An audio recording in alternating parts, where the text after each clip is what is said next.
اچھی چیز اور جو مثال کے طور پہ ایک چیز ہوتا ہے کہ جب بھی SPU کا اسکواڈ دیکھتے ہیں ایک اچھا فیل ہوتا ہے کہ یار ہمارے ملک میں بھی اس لیول کی قسم کی سیکیورٹی ایک قسم کی ایجنسی جو ہے وہ آ چکی ہے.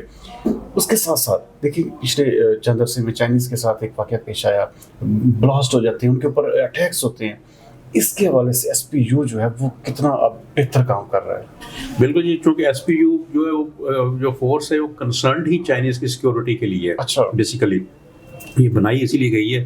تو اب بہت بہتر ہو گیا ہے. اس میں یہ خاص طور پہ یہ پچھلے جو انسیڈنٹس ہوئے ہیں مختلف دوسرے صوبوں میں, اس میں چائنیز کو جو ہے ٹارگٹ کیا گیا ہے, اس کے بعد اب فول پروف سیکیورٹی اس کی جو ہے بنا دی گئی ہے. اس کے بعد جو ہمارے چائنیز کونسلیٹ ہیں وہاں پہ کنٹینیوسلی انٹیریئر منسٹر وزٹ کرتے ہیں, چیف منسٹر وزٹ کرتے ہیں, IG صاحب جاتے ہیں اکثر. میرا جو لاہور میں آفس ہے وہ بھی چائنیز کونسلیٹ کے اندر ہے. اچھا, تو اس میں یہ ہے کہ بالکل دیر از زیرو ٹالرنس پالیسی. ابھی ہم نے یہ کیا, گورنمنٹ نے جو ہے نا خود بلٹ پروف گاڑیاں پرچیز کی ہیں.